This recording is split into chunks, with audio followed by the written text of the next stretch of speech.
spoke about working with John Conboy and his brilliance. Any of the other producers that you've had the pleasure of working with on the show that stand out for any particular reason?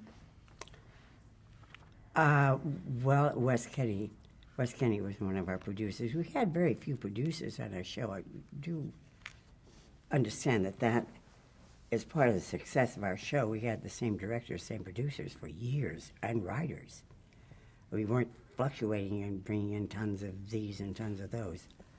But Wes Kenny was an actor's producer, very knowledgeable. He was very fast. He was an immediate kind of producer and director at the same time. Ed Scott, who trained under John Conboy. Ed was a marvelous producer in terms of what the show, how it was mounted, and getting it out, having the ability to know the characters, their limitations, and how they could be expanded if you get more out of them. We now have Paul Rausch, who I guess has worked as a producer on everything that's ever been on daytime. Every actor or actress I know says, "Oh yeah, I've worked with Paul." Paul is the beginning of daytime, and he is concise. He will give you a one-liner on what he thinks you should do that you aren't doing, and smile and walk back in the booth. But they've all come from just eons of experience.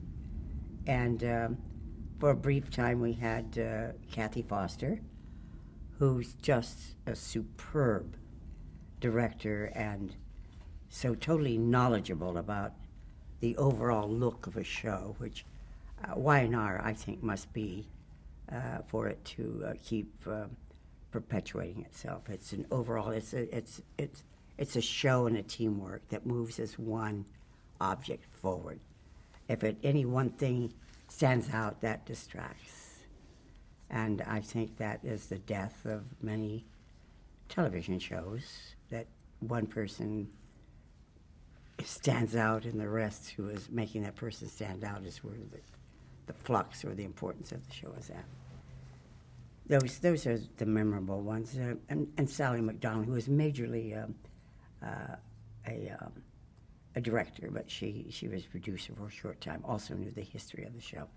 Producers got to know what the show is about, has to know what the relationships are, and may fall in love with a certain scene, but that certain scene does not get the entire show done. So you have to take a little bit of that and put the best in everything that's going.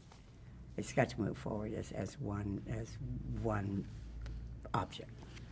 Young and Restless has a tremendous cast. I'd like to talk a little bit about some of the performers that you've had the privilege to work with. Eric Braeden, a very accomplished actor, who has said many times he is so lucky, he said, to play the parts that he has played, which is heavy, and to become a romantic lead. And for the years that he's played, he's very grateful for that. Eric in his element is fantastic. Melody Thomas Scott. Melody Thomas Scott is an excellent, excellent actress. And she has brought Nikki to life. I think she has not been recognized as fully as she should be. I think she's just totally delightful actress, talented actress. Peter Bergman. Peter Bergman is a pro in every sense. He's almost military. In fact, he comes from a military background. I guess maybe that's why he's so good. Peter is exact. He understands everything he's doing, and he projects that to an audience, which makes them very comfortable. Jess Walton. Jess Walton again. It seems like everybody I'm talking about is just superb, and they are. and that's why they were cast. But they've grown into the roles that they have too. Jess is a marvelous adversary in any scene you're doing. She will give and take, and that's what acting is all about. It's act and react, and she just is. It's fun every time I know that we're working together. It's a joy. She eventually replaced Brenda Dixon. Brenda Dixon, I think, the original Jill, is the Jill that Bill Bell described when he described the character of Jill Foster. On the head. She was on the head, and I quote him and said, she's exactly the person I pictured. And unfortunately, she married and then decided not to sign again, and whatever difficulties. I love her. I adore her. We have been good friends. And my 3 kids, who are now all grown adults, God, are they ever? But Brenda would walk across the street to say hello, or yell across the street, "Hey, Corbin, Colin, Karen." So there's many lovely memories of Brenda. And Brenda was just trampy enough to be the kind of person that Bill Bell imagined Jill to be. Jess is a different interpretation, but just as delightful. Juliana McCarthy. Only one, Elizabeth Foster. Juliana McCarthy is the ultimate actress. She comes from stage, but she's ultimate. She's 100% in any scene. She's secure, makes you feel secure. And we had some of the greatest moments together on that show. I cherish them. Quinn Rediker. Quinn Rediker makes a woman feel as though she was queen for a day every day, until you realize he goes on and on about you. Say, "I'm not really a queen." You say, "No, but I think you are." Quinn Rediker, a master of timing, just a master at being natural. And the laughter in his voice, even in sad scenes, it made him something very special. He's another one of a kind talent. Kate Linder. Kate Linder, dear Kate Linder, faithful maid that she is. Kate, we developed a thing where I pay no attention to her because she'd be doing, as an actress, we'd be in scenes together and I'd be ordering her about, turn to look at her, and she'd have a look on her face that I'd break out laughing if I kept looking at her. So I just dismiss it with a wave of a hand because it kept me from laughing and breaking up and running a scene. And that's how that relationship came about. She just would crack me up. I just look at her and crack up because she had this strangest look on her face every time I would look at her. Tracy Bregman. Tracy Bregman. Little girl who grew into just a lovely, lovely... she would be the soubrette in a light opera. She's the ingenue in anything, but now that she's grown into a full-fledged lady, she's a force to be dealt with at all times, and probably one of the loveliest human beings I've ever met. Heart and soul, and is the salt of the earth. Laura Lee Bell. Laura Lee Bell, first met her when she was 4 years old, this little blonde running around. Little did I know that she'd be raped by Michael, Lauren's husband. That's Tracy Bregman's husband. Laura Lee she was put into a situation by her father on the show, and she took all kinds of comments and criticisms from other people, the boss's daughter, that's why she's doing this or that. But this girl has a natural talent and is probably one of the funniest young ladies you'll ever be around in your lifetime. In fact, my son Corbin when he wrote Carpool Guys, where there's nothing but all of us in daytime that are in it. He cast Laura Lee as the romantic lead in it. She's as natural and as giving. I don't know how she's escaped not being in a primetime series or a movie, but she's also highly intelligent, and she's now graduated from daytime into the internet, where she has her 3-minute comedies. She's a producer. Bob Colbert. Bob Colbert, major talent. One of the great voices. Were he born at another time and the Shakespearean Company was out and about, he would be doing Hamlet every night.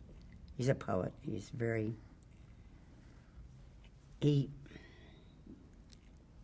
He's not an in-depth actor, but whatever he says or does makes him so. Michael Damian.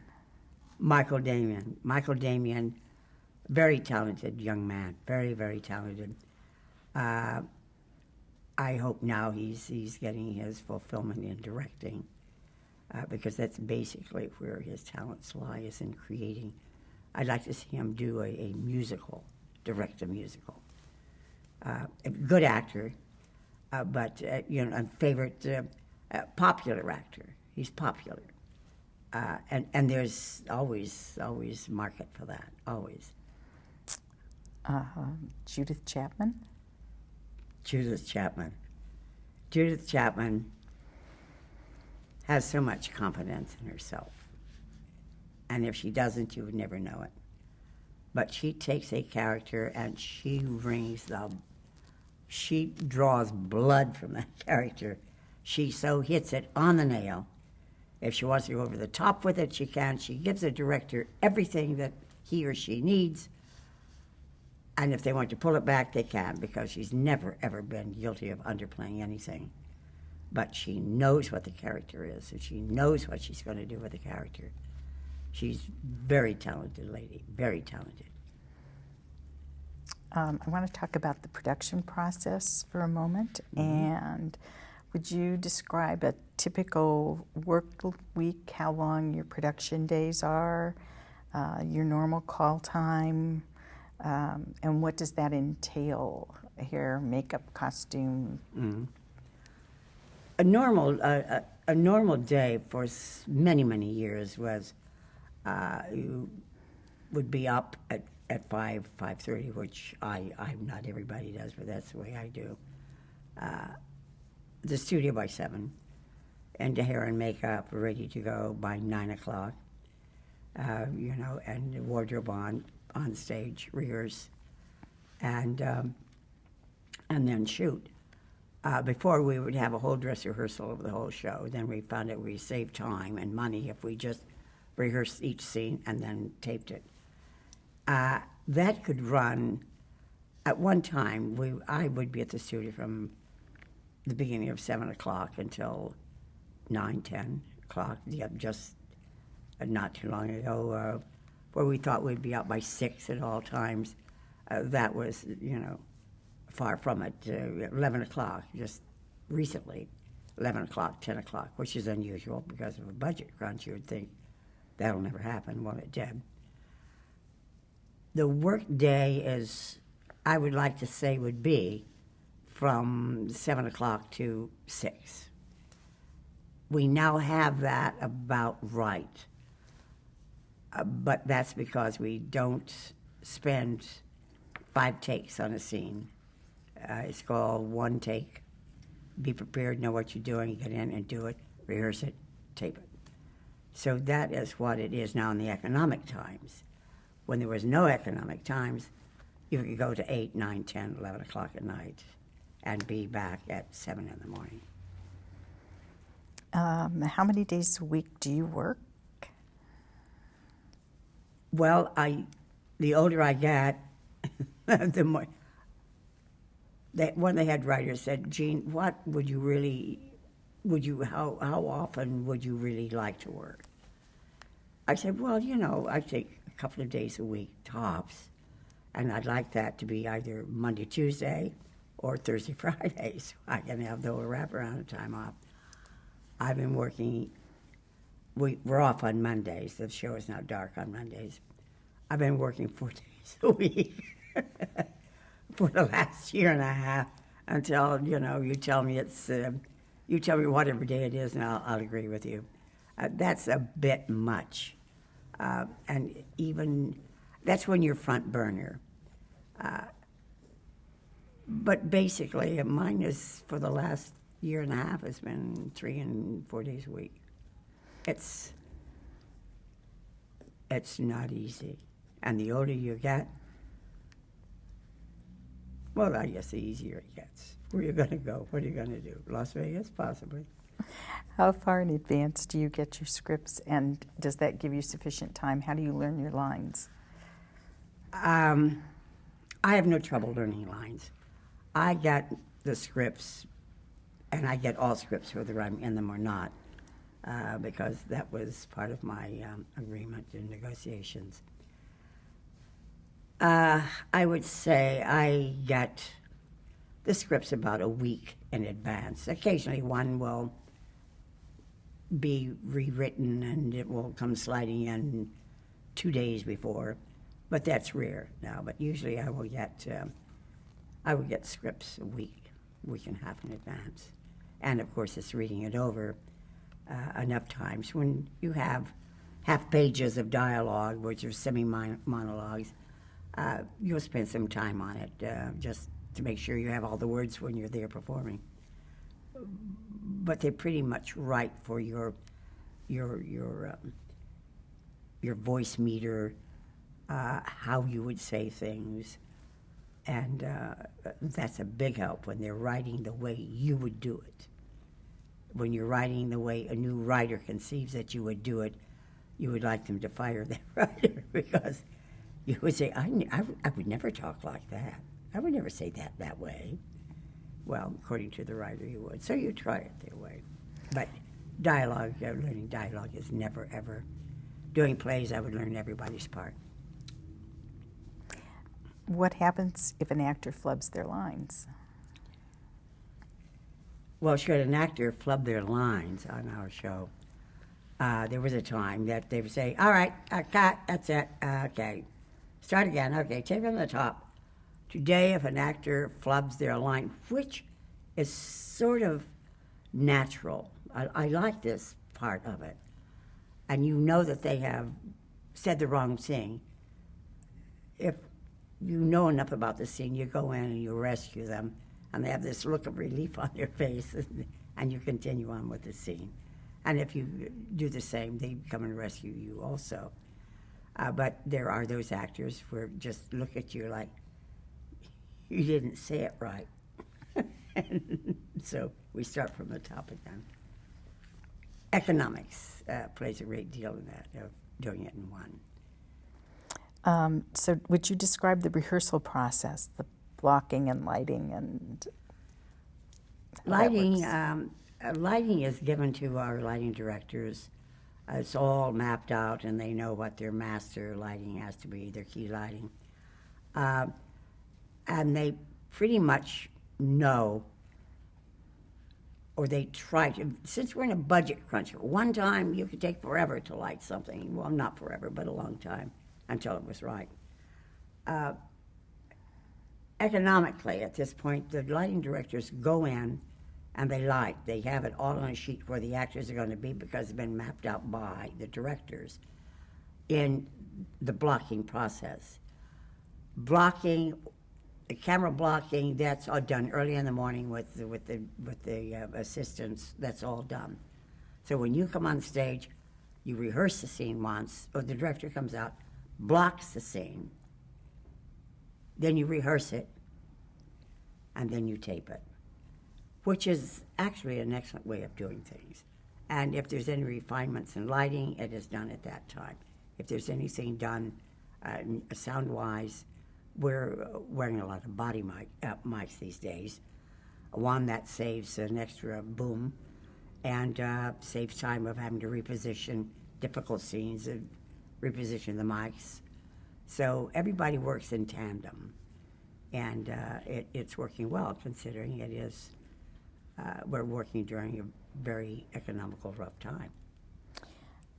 How do you prepare before shooting a scene? Before shooting a scene, you prepare before you ever get on stage. You should be prepared the moment you walk out to the stage. So that in camera blocking and in rehearsal is the only refinement you're going to get. If it's good, they take it, and you're gone. Before you say, I'd like to do that one more time. Well, you can do that now, but under dire circumstances. I've been there as long as I have. You just stand there and say, and as long as they don't fire me, maybe not one day they'll fire me and say, Jeanne, we said one day. You have to know, we rehearse. Actors get together before, well, a lot of actors do. I know I do. Anyone in the scenes with me, my dressing room is just a buzz of interaction and ideas and things for a scene, what have you.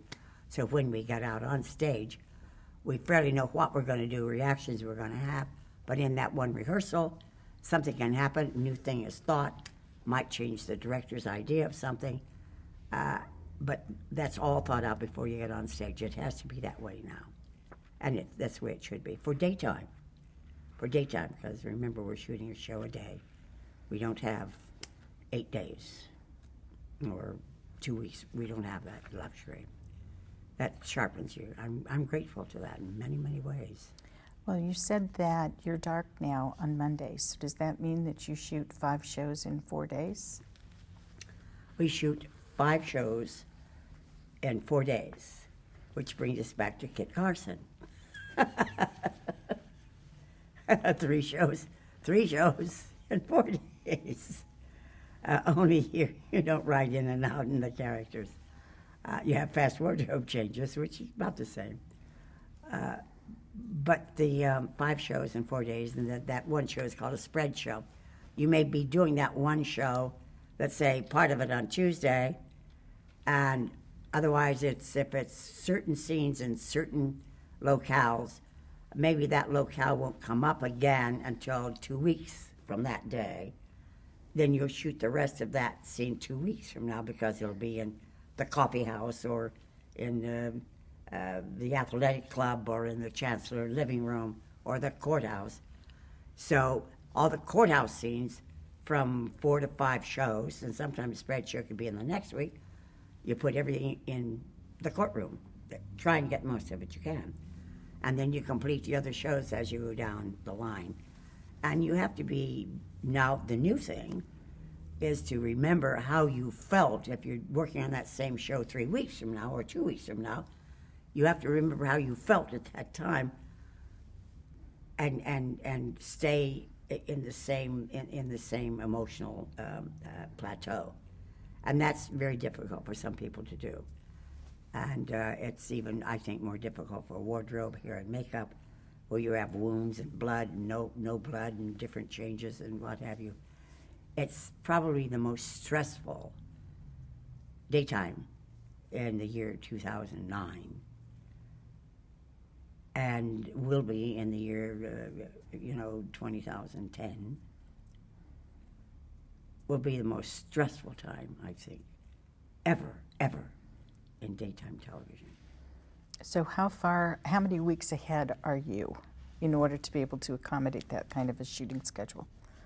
God bless us, we're almost 4 weeks ahead, the farthest we've been in ages. I remember when they would just get a scene in time to throw it in before it aired.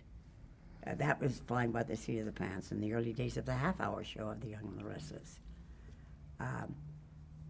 And then we did advance. We'd get a show ahead. It was called live. We never broke tape. We were shooting live on tape with John Conboy for a long time, and he preferred it that way. It's only when we would stop tape, when we went to the hour show.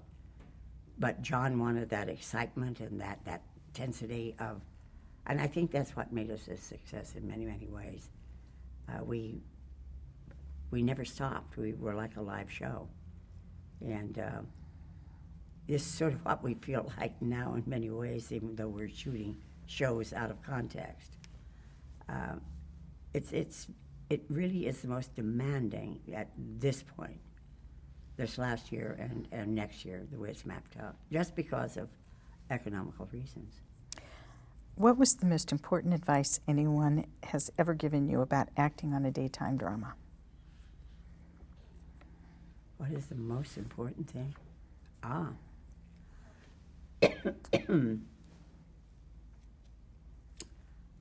Probably, yeah. John Conboy.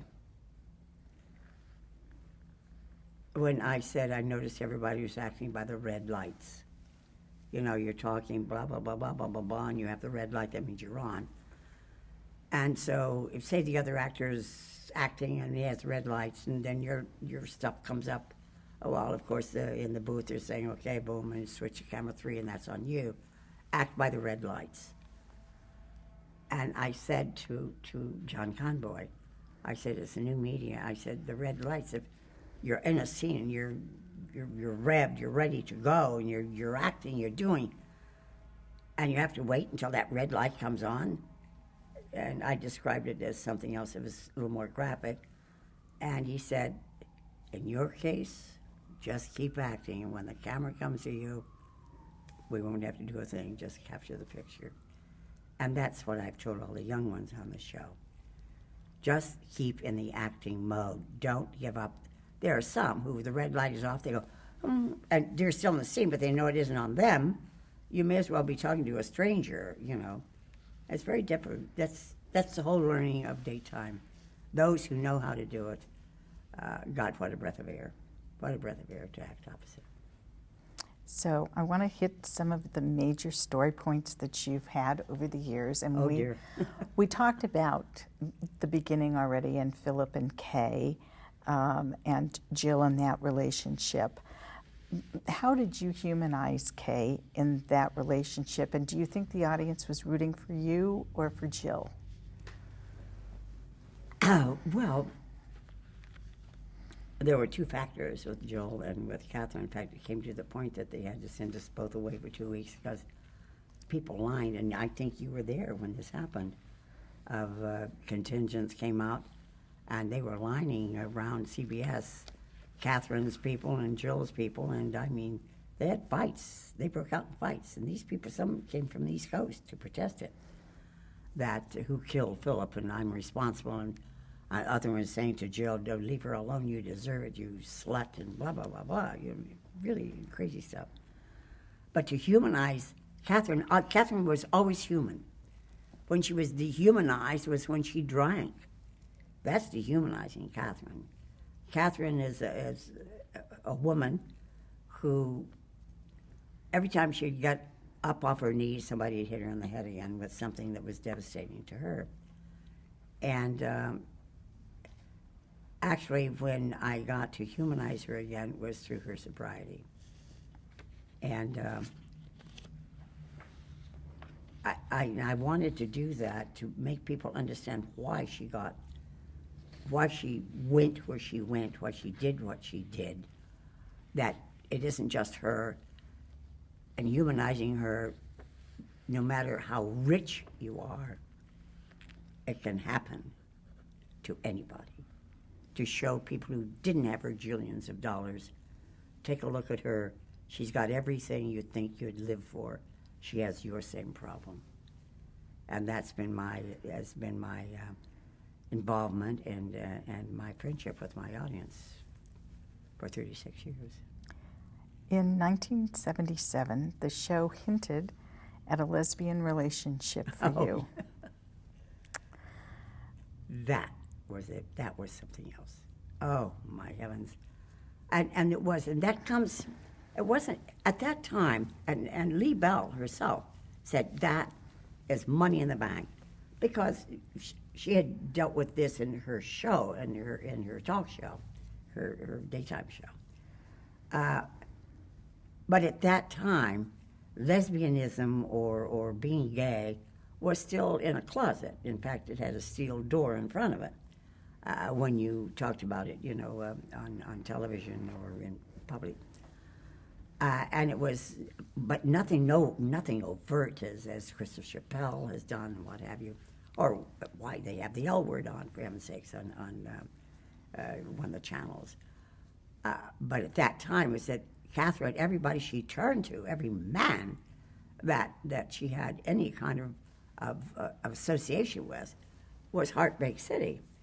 And when women lament and they get together and they talk about similar problems, and little Joanne had the same thing with her husband, and what have you, they started to commiserate with one another until they were more comfortable with one another than they were with anybody else, because they had something to talk about and be with. And it started to have stronger feelings, which neither one had ever experienced or was aware of. Well, we intimated that, and of course, a thing called the Bible Belt said, "Ye shall not go there, or ye shall not have a show." And numbers, we had big numbers, dropped 2 points, scared Bill Bell to death. And that was dropped like a hot potato. And yet, today, it's stories and shows are built around it, that sort of thing. But we dealt with that, my gosh, what was it? What, in the 70s? Yeah, 1977. Yeah, 1977, before our time. In 1984, you had the first facelift on television. Yeah. How was it received by the viewers, and how did that actually come about? Well, I personally was going to have a facelift, and I knew if I looked any better, Catherine was bound to have a few changes in her life. So I talked to Bill Bell about if I have some time off, if I needed it. My vacation was coming up, but if I needed another week or so. And he said, well, yeah, sure. But he came down to the dressing room one day and he said, Jeanne, how would you feel about if we sort of put Catherine through this? I said, well, it's a very good idea since I'm going through it and I am Catherine. And so, again, Elizabeth Harrower, magnificent researcher. In fact, my cosmetic surgeon at the time said to me, he said, if she calls me one more time and asks one more thing, I'm going to make her a cosmetic surgeon.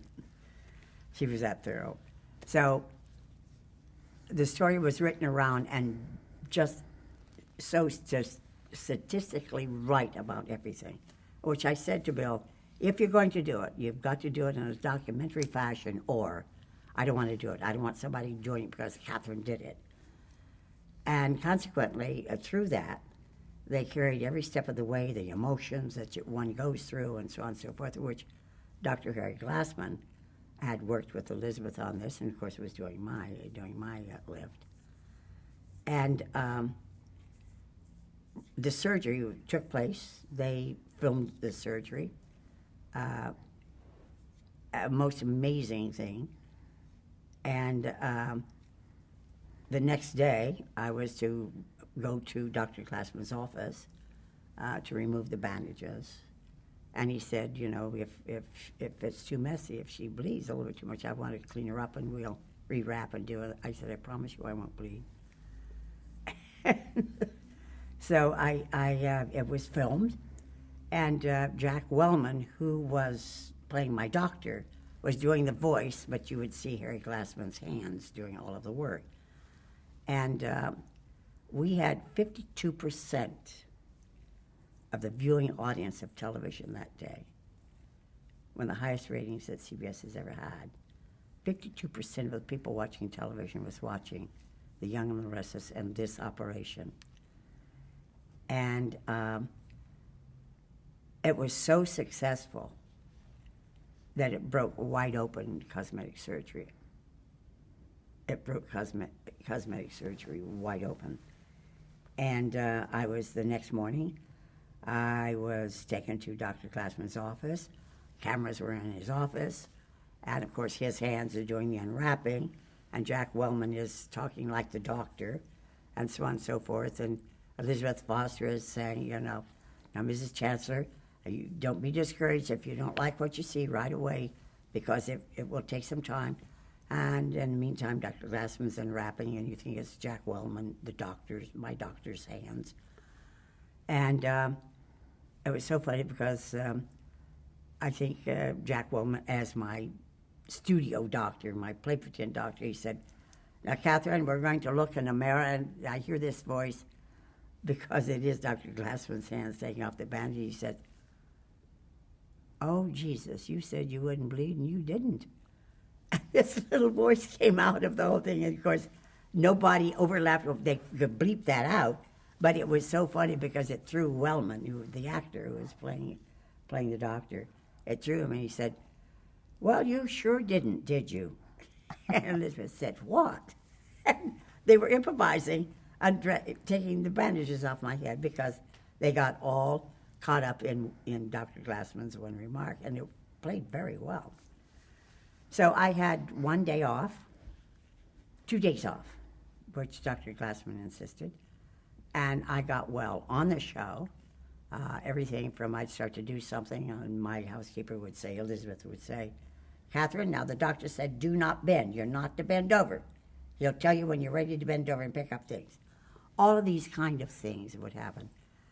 And we had a breakthrough in cosmetic surgery, and even cosmetic surgeons were calling. It was a breakthrough, and I didn't realize the impact it had until people were coming down to Los Angeles, getting appointments with my real doctor's office of reconstructive surgery for kids, people who'd been frightened, who had not led full lives. They'd use something as a crutch, a deformity or what have you. And I think that's one of my proudest moments, is that a lot of people made their lives better, not just through cosmetic surgery, but reconstructive surgery. And that whatever fear it took away, I do not know what it was, nor do I care to know. But if I did it, or Catherine did it, whatever they think or whatever they wanted to think, so many lives were made better. And I have letters that have come in even to this day saying, years ago, ba-ba, ba-ba, ba-ba, or it's the impact of daytime it's just that you can't imagine the impact that it has. And I'm talking about good impact. I'm not talking about impact that people think, there's the dummy watcher saying nothing to do. That's old thinking. And whoever thinks that, rethink it, because you don't know what you're talking about. In the late 80s, early 90s, you fell for a con artist, Rick Sterling, who Jill had hired to seduce you. They fell in love and ultimately married, although he died an untimely death at the hands of Kay's maid, Esther's husband, who was also a con man. Was Rex your true love? Was Rex my true love? I think he was my second true love. He was my modern-day true love. Her real true love was Felipe, which was a long story ago when she got drunk and decided to kill herself, jump off a ship, and he rescued her. Took her to the jungles, and she fell madly in love with him. But fast forward to Rex. He became the overall love of her life. He was humorous, he was genuine, and he was a con artist who she was set up by Jill, of all people, you know, the biggest ruse that she ever pulled in her lifetime. And Catherine liked his love of life, his joie de vivre, and she found herself alive again through him, and also could get angry with him, could be impatient with him. And he was there, he was solid, the first solid thing that she had known in her life. And even when she found out that Jill paid for everything, she said, that's okay by me, because he gave her something she had not had in many, many years, and that was just the freedom to live and enjoy and be, and to find yourself again. Yeah, he could be, I guess you could say, the overall love of her life. In 1990, you appeared in dual roles of both Kay and her doppelganger, Marge. Can you talk about the challenges of performing both characters? Performing two people at the same time, just technically is very difficult thing.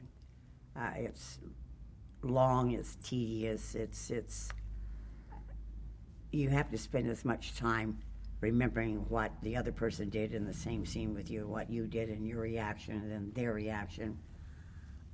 It's very difficult, but probably one of the most rewarding things, because you're playing alter ego all the time. You're playing alter ego, you're going back and forth with the people. You know, it can keep you awake nights just as human beings, saying, these people I'm dealing with, because you've got yourself in the middle, so you're doing, you know, it's a challenge, and it's something you certainly can't just off the top of your head, especially the person that they gave me to play, Marge, who was, you know, rough and tough and, you know, a diner waitress who never meant to want, or never wanted to kill anybody, but she certainly would be willing to take a part of Catherine's or all of Catherine's money and live high on the hog, as it were. But that's a storyline that fed a thread through the year 2009. Isn't Yes, that amazing? It did. You also, at that time, had the opportunity, because you were kidnapped by some of Rex's friends, accomplices. One of them was portrayed by Maury Amsterdam. Maury Amsterdam. Funniest man I have ever acted with. It's impossible to act opposite him, you understand. You have to improv your entire scenes. Maury would do a marvelous thing. He thought he was hired. He really did. And this is Ed Scott's fault, because he would say to Ed every morning, now, these are the jokes I got for today. Now, Ed would say, well, okay, you can do this one and that one. And that was his fault that he thought, and to play the cello. I didn't even know he played cello. When it found that cello was in a scene, and then they had to start rewriting everything, because Maury, so genuine and loving and kind, and he was supposed to be a killer if he had to be. And he would say to Ed, I'll pull a gun out, I'm a benevolent killer. Benevolent. You know, he'd hold a gun and you go, and he'd drop the gun. So it was very difficult to say this is a serious scene and look him in the face. It was like looking Esther in the face and not wanting to laugh, because you knew he was doing stand-up all the time, but he was good in what he did. It was marvelous, you know. They wanted Mickey Rooney for the part to begin with. And Mickey said he'd love to do it. They told him how much money he would make, and he said, are you kidding? That wouldn't even pay alimony for one of my wives. So, Maury, I felt it was an experience in my lifetime. It was an experience in my lifetime, because you had to be thinking every single minute, and try and keep your character intact, and act against his deliveries. It was wild. It was difficult at the time, but I look back on it now. It gave me some of my fondest memories.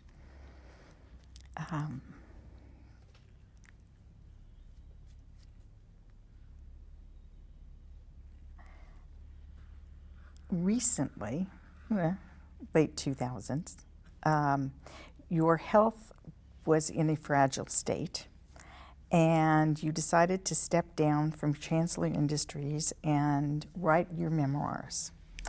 Talk about the storyline revisiting Marge all those years later, and talk about playing the double role again. I think there was a What's it like 10 years big later? span. There was a big span of years of playing the part I've 20 years, almost 20 years of playing that part. It was such a comfort zone because Marge had grown 20 years older, and as she was working in a diner, she was still the same, filled with bravado, and anything. She just, easy come, easy go, that's life, what have you, except she started drinking. And she called Catherine, and that's how Catherine and she got together again. In the meantime, when the car crashed, Catherine's taking her to an AA meeting to sober her up, because Catherine remembers this woman did save her life, because Maury was going to kill me. We changed clothes and changed personalities, and I left in the car, and she stayed. Anyway, long story short, it was a very comforting, it was very soft, it was very easy, but what it did, it opened up to bring any character, now this is Maria Bell, and it has been for some time at this point. Maria Bell, by bringing Marge back and her subsequent death,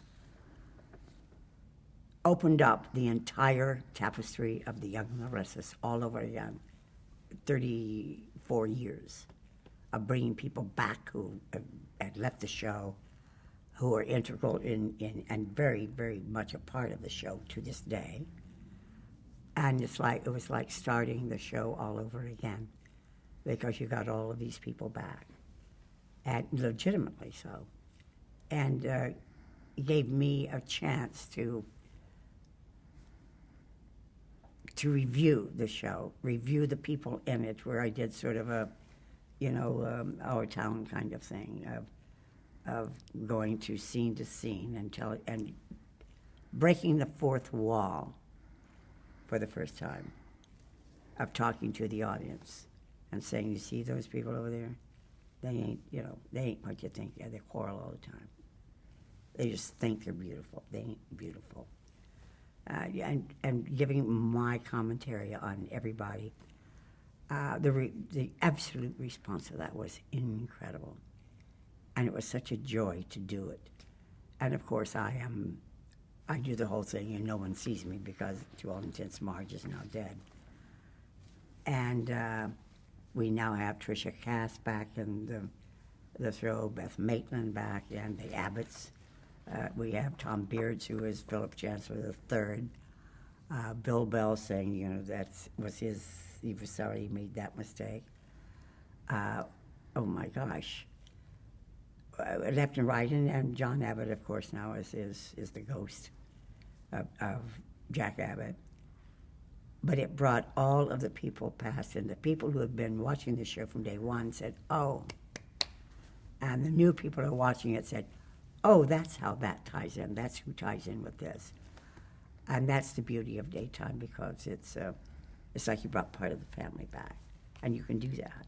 In any other media, I don't know, you can't. Is there anything that you want to do with the character that you haven't done yet?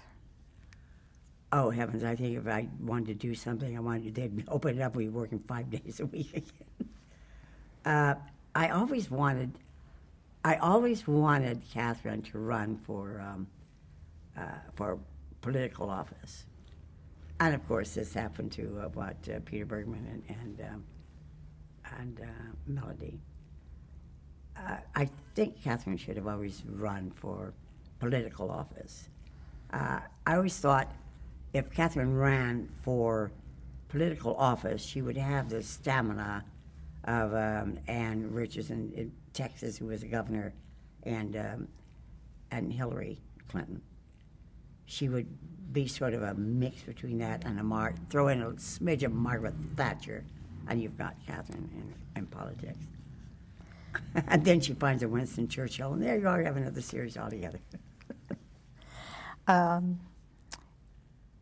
You have been able to continue to work in the primetime arena as well as daytime. But you were on LA Law. How did that happen? And talk a little bit about working with your son Corbin. Lovely thing through the acting business. my son and I have spent some time together on screen, which we do better sometimes than in real life. My son, Corbin Burnson, actor, always has a mother in almost everything he does. And he's a very superstitious kind of guy. And he said to them at L.A. Law, could my mom play my mom? And so they called up my availability and was, it was okay with the Y&R people. And so I played his mom. And in the first episodes of, he and I both got an Emmy nomination together, and that was sort of exciting to get a nomination together as mother and son. And he deserved it. I deserved the nomination also. I really did. I was very proud of what I did.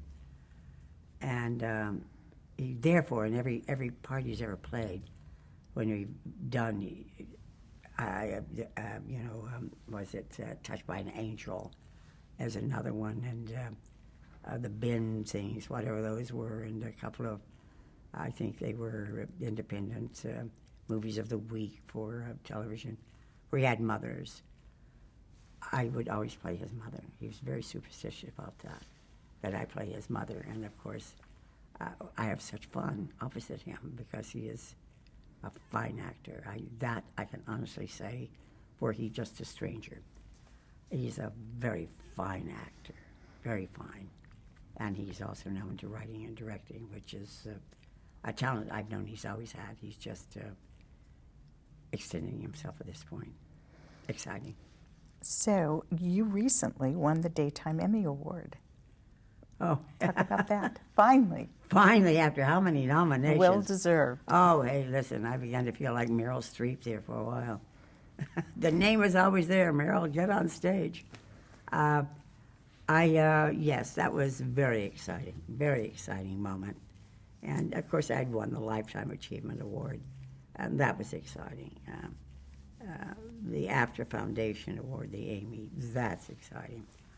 But to be put there by your peers is a gesture and an honor, and put you into a category that there's so many incredibly good actors and actresses out there that never are put in the position of nomination for any of their peers to say yay or nay.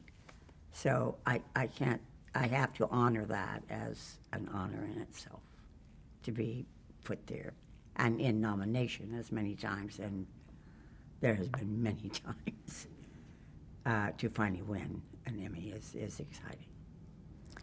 What would you say has been the highlight of your career? Oh, boy, the highlight of my career.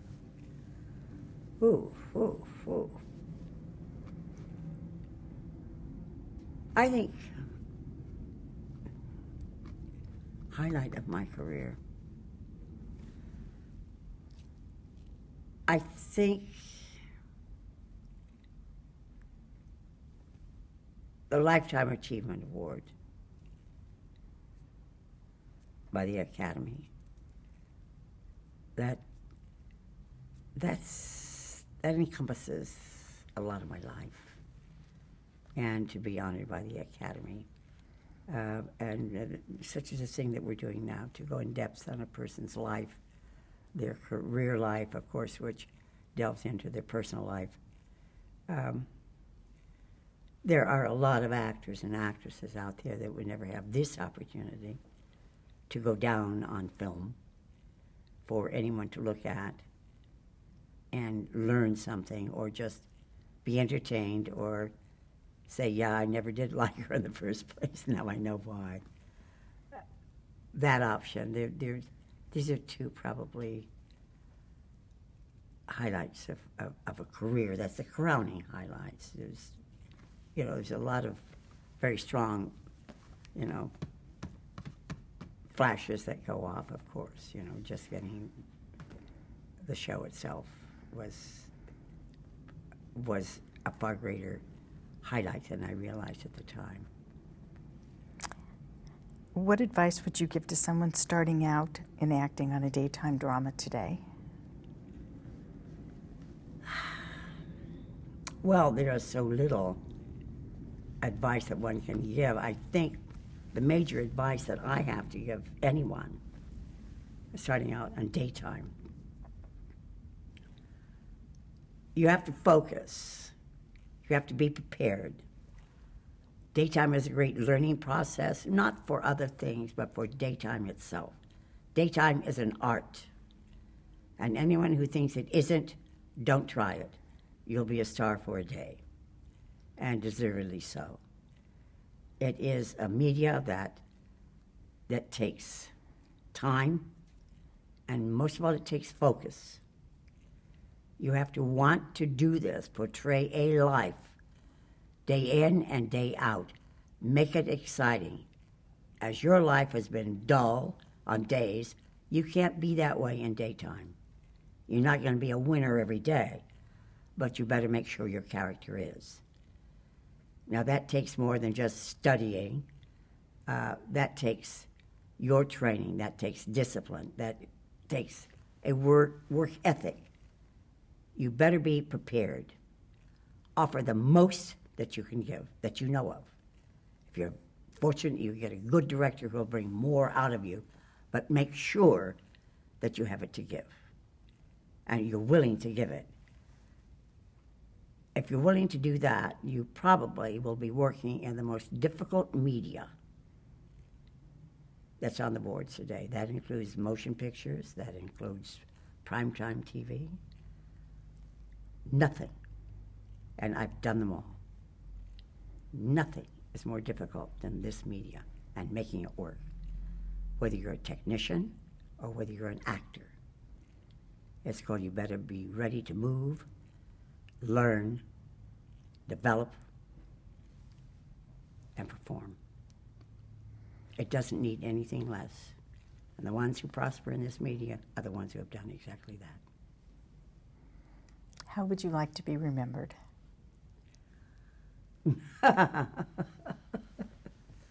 Oh, gosh, how would one like to be remembered? I think possibly to be remembered that